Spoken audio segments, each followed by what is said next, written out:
So the name of this session is Beside Me Always, which is dedicated to my son, Jason. And I can just say a few things about that song. In 2010, after 18 years since his death, something happened where I was at a very low point, and I wrote the story that I'm going to read today. And I encourage anyone in grief, if it would help them, everybody's different. But for me, writing that story that was so fresh and raw and vivid after 18 years has allowed it to go free from my heart, the pain. The healing began not long after I wrote that story. I started to feel differently. And I feel that that shift is what led me to pick up the guitar again, because I was feeling lighter and completely different. It was like something was lifted off of me.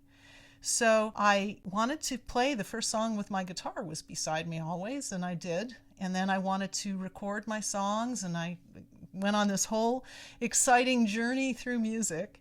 And I wrote a book, which I put, here it is.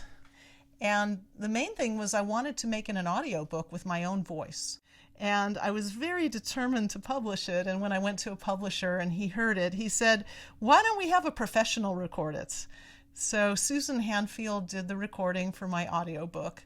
But I definitely feel an affinity to recording it myself. I don't have it out there, but that's why it's such a gift for me to read my own script. Hearing somebody else read the words, there's just a difference. And maybe it's even harder because when I read the words, there are points where I will choke up because I remember them as if it happened. There's certain ones that definitely pull the tears. Jason Mark. He left his mark. Part 1. Jason was my first child. He had a serious congenital heart defect called transposition of the great vessels, and like most heart defects, his was one of a kind. I was told only 1 in 10,000 children had a defect as complicated as his. When he was 2.5 months old, he required open heart surgery. When he was 5, he died following a second surgery. Jason might have died at birth. He might have died before his first surgery or any time after that. He ended up living 5 years. As much as I loved him, I used to feel differently from many other bereaved parents because I often wish he had died before I grew to love him so much. All humans handle grief in their own way. It doesn't seem to matter that I faced and expressed my grief for years and years after my son's death. Even though it has been almost 2 decades since he died, I can still remember the pain as if it just happened. The most painful part for me to share is how it felt to have his beloved soul amputated from my heart and body. I was ambivalent about having children. I can easily admit that. I married when I was 21, and I was extremely ambitious about succeeding as an artist. I was a commercial illustrator working at home. I painted realistic food illustrations that were printed on billboards, newspaper inserts, and labels. My paintings could be seen on jars of Del Monte pickles and beechnut baby food. But when I reached my mid-20s, something was definitely missing from my life. My mother used to tell me that being an artist was an excellent career from which to balance motherhood. I had led a sheltered life, and my immaturity hadn't prepared me for the isolation of my career. I missed the close friendships I had during college and began to suffer from depression. After seeing a therapist, I decided to make some changes to my life, which included becoming a mother. After 7 years of marriage, I became pregnant. Jason's severe heart defect wasn't noticed during my pregnancy. It was a few days before my due date when the problems began. I called my doctor because I'd noticed that I hadn't felt the baby moving. I was told to come to the hospital immediately. Labor was induced, but after a few hours, I was told an immediate C-section was necessary because the baby's heartbeat was very irregular. I was given sedation for general anesthesia, and I quickly went from being in labor to being unconscious. When I awoke, I was gagging and vomiting from the intubation. I was still cut open from the C-section because the doctor had not finished. I was screaming and choking from the tubes, but no one could hear me. After what seemed like forever, a nurse came and told me that my baby was very sick. It was 3 a.m., and a neonatologist had been called, and he was on his way. The doctors were working on the baby, and someone would come and suture me up soon. I was crying and begging for my husband or my parents, but was told they were not allowed in. I had a total screaming meltdown filled with profanity, and then I passed out.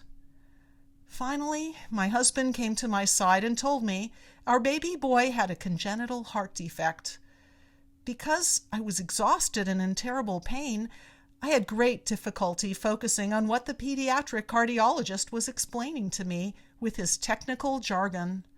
I did understand that our baby was being transferred to another hospital that specialized with pediatric cardiac units.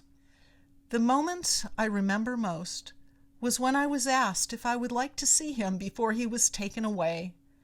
A few minutes later, an incubator was wheeled next to my bedside, and no fewer than 20 people entered the room.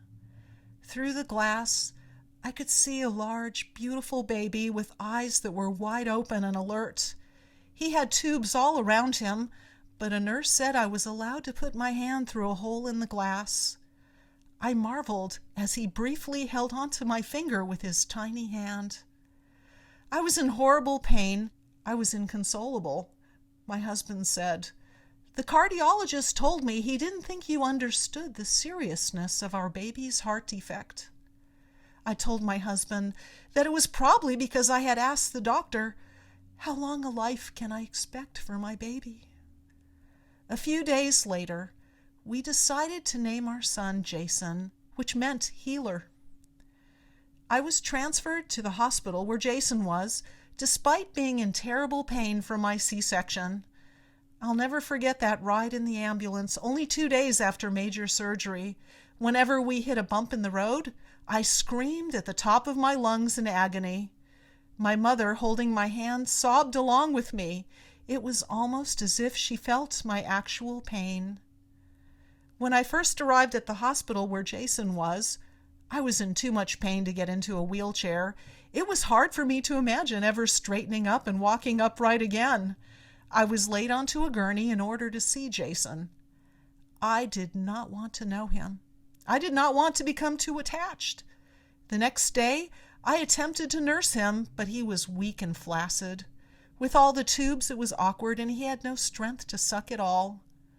A machine was brought to my room so I could pump my breast milk out for him. I was an emotional wreck, and I found the machine very irritating and difficult to use. A kind nurse tried to help me, but after 2 days I decided I couldn't handle it anymore. I noticed that the nurses treated me coldly after that. I felt like a failure for giving up. All I wanted to do was cry in my bed. The hospital fed Jason while I slept and concentrated on healing. Only a week later, Jason was discharged. I had no experience with babies, so I was terrified. I felt like I was being sent out on a ship into dark waters with an unknown destination. There was no manual for me to look at to understand how to care for such a sick child. Nothing at all. Despite my exhaustion and fear, I decided the next day to put Jason into a rocker and take pictures of him in the backyard. It was a beautiful sunny day, and he squinted at me. As I examined him, I decided he was actually quite exquisite. It was then that I allowed myself to fall in love with him. I'll never forget that day. I decided babies weren't so yucky after all. Jason would not sleep at night. He could not suck. He cried continuously. Sleep deprivation destroyed my husband and me. My mother came every day to help. My mother and I were very close, and she shared every painful moment with me. I could not have survived without her love and support, but it became clear we needed more help. I hired a young girl and was amazed by how much she knew about babies. The first thing she did was to wrap Jason tightly in a receiving blanket, like he was in a cocoon, and after that he stopped crying. Jason was almost impossible to feed. We tried every form of nipple that was available, but still he could not suck. So instead we fed him with eyedroppers and syringes. Jason did love a certain shape of pacifier, a binky. Because he could suck on that, my husband invented a nipple from it, and amazingly, it worked. Still, Jason could only handle small amounts, 1 ounce an hour. It was extremely precarious and important to know when to stop. One tiny amount over the edge, and he projectile vomited.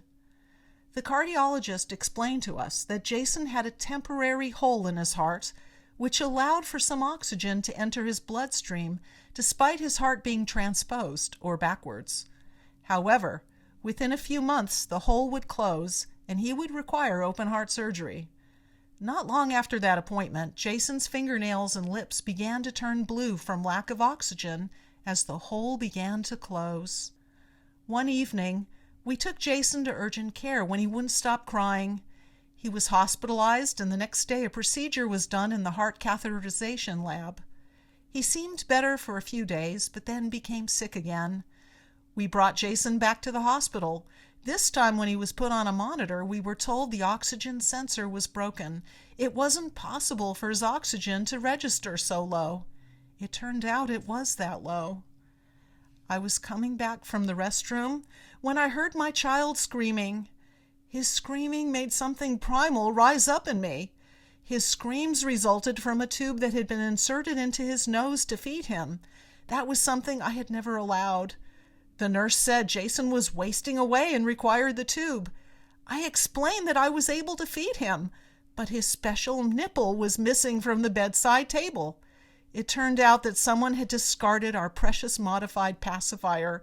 There was no replacement. I was heartsick to see Jason wailing and pulling at the tube in his nose. Jason desperately needed his first corrective heart surgery, and unfortunately, it took a full week to happen. I watched my child, unmoving in an oxygen tent, come closer and closer to death. I rocked in a chair, going back and forth in a frenzy. Inside, I was screaming, "Do something, please!" Finally, the word came to us. A well-known pediatric heart surgeon would be operating on Jason. He would be transferred to another hospital a few hours away for that surgery. I remember clearly how I stood up from that rocking chair and drove with my husband, following the ambulance with Jason inside. We stayed at a hotel near the hospital. I wore the same clothes for that entire week. Jason survived the surgery and came home. He was now pink. The blueness was gone. But not long afterwards, I noticed his heartbeat was fluttering in a peculiar fashion.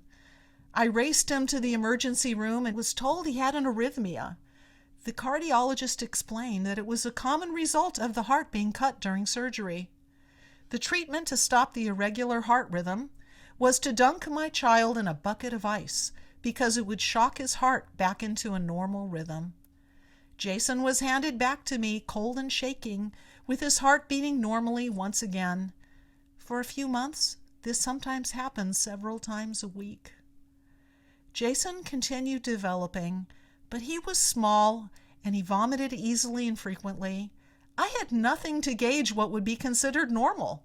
Somehow, even though I started out knowing very little about babies, I became an expert with him. I was totally devoted to my son. I knew what foods he loved, and I searched far and wide to buy them. Jason had wonderful birthday parties every year of his life. For his first birthday, we had a big party at our home with many friends. I sang and I played his favorite songs on my guitar. He loved music, and he had his own guitar. He always sang his heart out with abandon and joy. Although at the time I hardly played my guitar much anymore for myself, sharing the music Jason loved so much made it difficult after he died for me to ever play again. As he got older, he began attending preschool. Everyone there who knew him loved him. I made friends with some of the other mothers, even though my son was definitely not the same as theirs. At birthday parties, he could not eat any of the food, and he still threw up almost every single day. My energy was directed toward making his life as comfortable as possible. There were certain times when I wished his care were easier, but I avoided facing my fears that my child had a sickly life ahead of him. I searched everywhere for a swim school, and I found the perfect one. He loved swimming so much. He tried very hard, but almost always threw up in the pool. It didn't stop him from learning to go underwater. I was thrilled and so proud of him. When Jason was 5.5 years old, I was stunned when my cardiologist informed me that he needed another open heart surgery. I had hoped it would have waited until he was older. He had just had a wonderful 5th birthday party and was doing well in preschool. I had decided to delay kindergarten for another year. Jason also had a younger brother now. This time, Jason's surgery would be more challenging for me because I was concerned about being away from my other son. The cardiologist explained that Jason now required a new heart valve as well as a pacemaker. His original procedure would need to be redone. When he told me that Jason would have a different surgeon this time, I was worried. He reassured me and said, "She's an excellent surgeon. If he were my child, I would feel confident using her." I really trusted this cardiologist despite his gruff bedside manner. At our appointments, Jason would pop his head out of the examining room and his plaintive voice would squeak, "Doctor, doctor, are you coming?" His cardiologist often looked annoyed at those moments, but I knew how much he cared about Jason. I swallowed my fear as I helped my little boy go to sleep every night. He was small and would lie across my chest. I could feel his heart beating next to mine, and I would marvel at his survival. I tenderly examined each freckle on his lovely face. He was my existence, and I treasured our time together, but deep down, I knew it could not last. Jason Mark, He Left His Mark, Part 2. Jason's cardiologist had gently explained that Jason would slowly deteriorate without another heart surgery. Upon hearing that, I wanted the surgery scheduled as soon as possible. With the date on the calendar, the preschool threw a party for my child and gave him a personalized art desk. Jason enjoyed drawing, and it was a perfect gift for his anticipated recovery. I found a hotel near the hospital and decided to stay there the night before Jason's surgery. Our youngest son stayed at home with a babysitter. We checked Jason into the hospital. He happily put on his gown and was completely calm and brave about what he would be facing the following morning.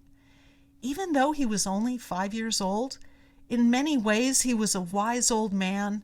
His voice was chipper when he said to me, "Why are you crying, Mommy? I'm the one having the surgery."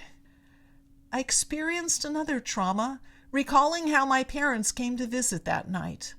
My husband wasn't expecting them to come. He told them they could visit briefly and asked them to leave after only 20 minutes. I was very close to my parents, and I felt their pain. I walked them out to the elevator, and they were both crying. "He can't just discard us when we're not needed," my mother said. I didn't know what to say. I felt as if my heart was being ripped into pieces. I had to stuff down seething hatred I felt toward my husband at that moment. Later on, I had more compassion for him. He didn't want to share precious time alone with our son. In the morning, Jason met his surgeon for the first time. She did not speak to him at all. It was clear she did not want to form any emotional attachment with her patient. Our beloved cardiologist came and wished us luck. He gave Jason a big hug, and then he hugged me and my husband as well. My husband left to go meet a friend who was donating platelets for Jason. My mother and father came back to offer their support. The surgery had been scheduled for 9 a.m., but was postponed until 11:30 a.m. Jason could not have anything to eat or drink, which was difficult because he was very thirsty. I went with him into the bathroom. He sat on the toilet and made the tiniest of poops. I remember looking at those poops. They were the last ones he would ever make. Finally, it was time for him to go to surgery. He obediently lay down on a gurney, brave, relaxed, and ready. The masked orderlies pushed the gurney to the elevator. My mother and I followed the gurney. Although it may have only been 5 minutes, time was frozen as we waited for the elevator door to open. When the door opened, Jason's voice piped out brightly, "Goodbye, Grandma!" The mere mention of those words would launch my mother into gut-wrenching sobs for years. They were Jason's very last words on earth. Just writing this has made my heart pound, and I can feel a wave of unbelievable anguish engulfing my heart. Being in a hospital waiting room was a torturous experience that combined exhaustion with anxiety. It was 9 hours later before we were told what was happening. An awful premonition gripped me when our cardiologist came to tell us that Jason's heart had stopped during the surgery, but had been restarted. We were finally allowed to see him. As I went into the pediatric intensive care unit, I heard a buzz of machines. Many people surrounded Jason, so I couldn't get very close. A huge box that held a new pacemaker protruded from his tiny chest. My little boy was asleep. He looked flushed and pink. I had brought a tape recorder with me to play his favorite music, but it seemed like a silly idea because the room was so noisy. Jason had survived the surgery. He was alive, so I could collapse. I told my husband I wanted to go home to see our other son. He said he'd stay at the hotel and he'd be close by. So I went home later that evening. When my youngest son saw me, he was so happy. He was only a baby, not even 2 years old. I clutched him tightly and then put him on the bed next to me. I passed out quickly from exhaustion. Suddenly, I woke up in the darkness. An icy wave of dread came over me that sent chills throughout my body. I had a pit in my stomach that was deeper than anything I had ever experienced. In terror, I willed myself to stay calm. My fear only increased with the jarring sound of the telephone ringing. The voice on the other end said I needed to come to the hospital right away. She said my son was not doing very well. I found out later that Jason had already died when that call was made. I experienced the worst panic attack of my life. I could not stop shaking. My heart pounded so loudly I could not hear or think. Where the hell were my shoes, my robe, my glasses, my keys? I woke up my younger son and he shrieked as I brought him to his babysitter. I called my parents.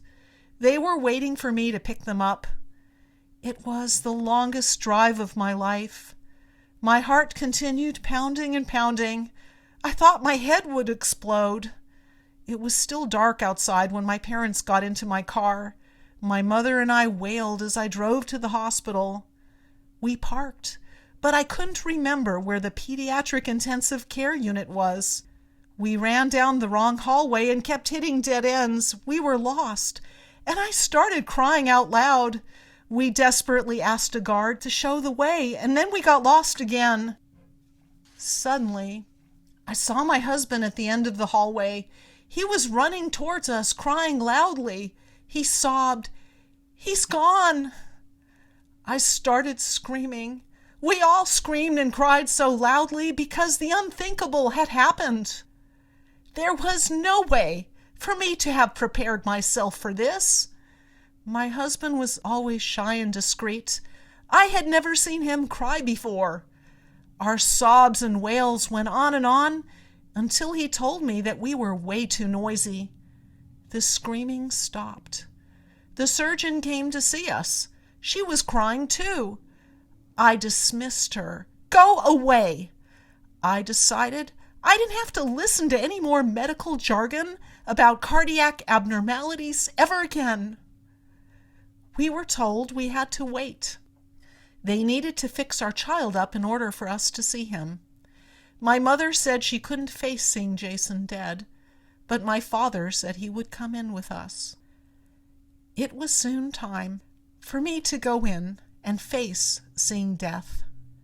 My son would be the first dead person I had ever seen in my life. As we walked into the unit, every nurse and person there bowed their heads. They had pity and compassion in their eyes, but they avoided looking at us. Jason had actually been dead for about 3 hours. I was told his heart had already stopped when I was called to come to the hospital. I am certain that he died at the very moment I felt that wave of dread. I could not see his freckles because his face was frosty white as snow. The most shocking part was his blackened lips. His eyes were open, unforgettable, lifeless, and empty. I will never forget those dead, crossed eyes for the rest of my life. Only the night before, those same eyes were intelligent, sparkling with joy and laughter. There was no question that he was gone, and this was only a corpse. He felt so cold and stiff. I held on to him as long as I could. I cried and cried. My father says that every time he sees a penny on the ground, he is reminded of Jason. Jason loved finding pennies. My dad says when he sees a penny, he believes Jason is with him. He told me he looks forward to meeting Jason in heaven. My mother told me that this was the worst thing that could possibly have happened to her beloved daughter. This was what she had always feared. And so the bereavement period of my life began. An opera played in my mind over and over again. I lived with it for years and years. There was no melody or music. The orderlies in their masks represented the angels of death as they slowly pushed Jason's gurney to the elevator. I heard Jason's sweet voice telling his grandma goodbye, followed by the jarring sound of a telephone ringing, which filled me with terror. My mother and I were sobbing while running down endless hospital corridors. I pictured the opera ending with Jason's lifeless eyes staring in different directions, and then it would start all over again. The first few days were an absolute horror. How would I tell everyone? What about my continued existence? I wanted to be with my son. I wanted to be dead. Where had he gone? He needed me so much. How could it be possible that he didn't need me anymore? It didn't seem possible. I went to those places over and over again. He's cold. He's hungry. He's scared. He's alone. He needs me. The truth was that I needed him. I had been his caregiver, and I didn't know what I was supposed to do. I went home and into his bedroom and covered my head with his pillow, the one that still had his odor on it. I cried enough tears to fill an ocean. There was no food I could taste. Even going to the bathroom was strange. Why was I still alive? This was too much pain for anyone to possibly still be alive with. I wished I could die to be with him. I knew, however, that that was not in the plan. I still had my other son. My husband told me that we needed to arrange Jason's funeral. I had to pick out the last clothes our child would ever wear. So many wonderful people stepped in to help. Decisions had to be made, but I could not function. Jason's cardiologist came to the funeral and spoke. I was in a fog. Even though I don't remember what he said, I always appreciated his attendance and concern for our family. He was the head of the hospital's pediatric cardiology department, but I learned years later that he had to step down due to stress. I wondered if perhaps his depth of caring had done him in. I made a difficult trip to the hospital in order to thank his cardiologist a few days after the funeral. I gave him an original painting of mine that had been used for the cover of a cardiology magazine. He told me he planned to frame it in his office. It was an amazing coincidence when he said gently, "Did you realize that the heart you painted appears to have a defect similar to Jason's?" For a few weeks after the funeral, some friends stepped in to rescue us. They too had lost a child.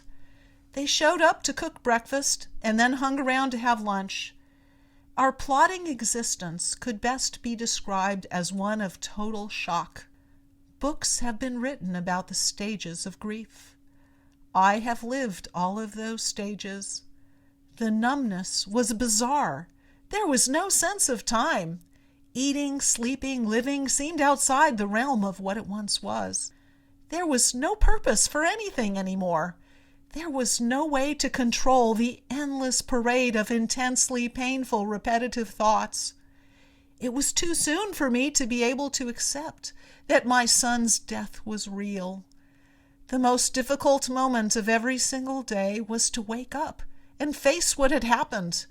I did not want to wake up again, ever. I looked at the sky. Could he be there? I looked at a bird, at a butterfly. Could his soul be visiting me? I strained to hear his voice again. Was he calling for his mommy? There was no color in the world anywhere. There was nothing but shades of gray. Within a day, the weather became cold. I felt that the season changed on the very day he died, on October 6th. Every year when fall arrives, I remember that he is dead. The fallen leaves represent his body crumpling into a pile of dust. Halloween came less than a month after he died. All I could think of was his skeletal body in the cold ground. The scary monsters were nothing compared to what I conjured up in my mind. The sympathy cards continued to arrive. The preschool took extra special care of my surviving son. He needed it. His mother had vacated the mommy premises. My husband went back to work. He never cried again. He did not want to discuss the fact that he had ever cried. He did not want to discuss his grief. He said to me, "I don't expect to feel one iota better, ever. I will always feel this pain for the rest of my life. There's no reason to talk about it, because it will never change." Life continued for everyone and everything else around me. It didn't seem possible that my life could get any worse. It didn't seem possible that it could get any better. It was what it was, empty, sad, excruciating, endless. When I finally connected with other bereaved parents, we all agreed that the grief was harder to bear as time went on. 6 months marked the absolute lowest moment. The support was gone, and everyone expected me to get on with my life. It was time to just get over it. But at 6 months, the shock was just starting to wear off, and the painful reality was only just beginning. The first year was extremely painful because every event was a first. The first Mother's Day and the first birthday without my beloved child were horrible. Every holiday marked the first time my child wasn't there to celebrate with me. The second year was worse than the first year. I had survived the first year, but I still cried every day. I was so discouraged and felt like life was not worth living anymore. I had no hope of ever feeling any better. Another bereaved mother once told me, "It took me about 7 years. In 7 years, the agony will subside and you will definitely start to feel better." Well, she was right. I had to get used to the idea of not taking care of Jason anymore. I had done it so well for 5 years. I didn't know how to stop.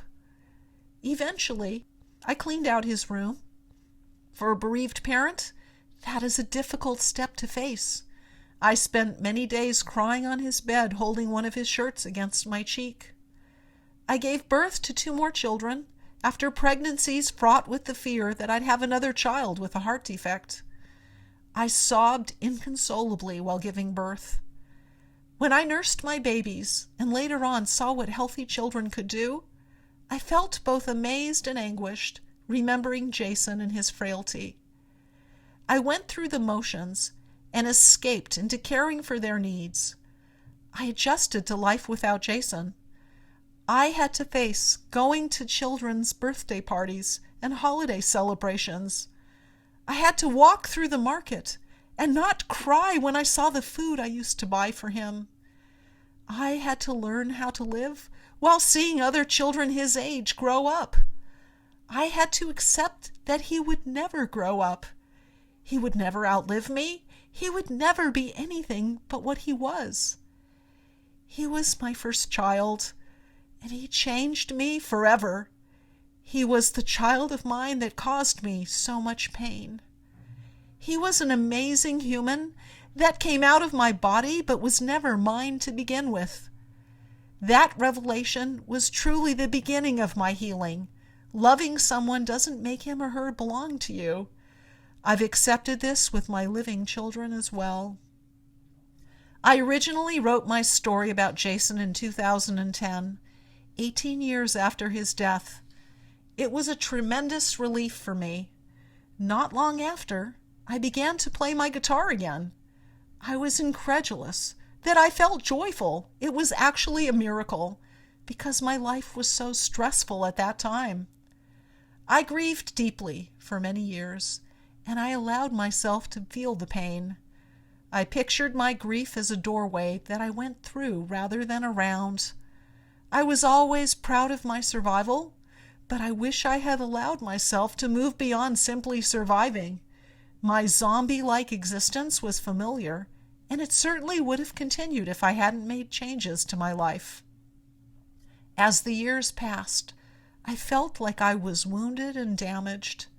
I seldom mentioned my grief because I wanted my friends to feel they could confide in me. Bringing up the loss of my child would cause their concerns to seem insignificant. This was so different from my angry phase of bereavement, when I didn't want to hear about the trivial things people often complained about. But I learned that anger only isolated me and led to further loneliness. One day, I decided surviving wasn't enough for me anymore. I expressed my honest feelings through writing and music, and I unburdened my soul. I never realized how much energy was required to hold everything in. I believed I was incapable of happiness after suffering the loss of what I had so deeply loved. I thought the best times in life were behind me.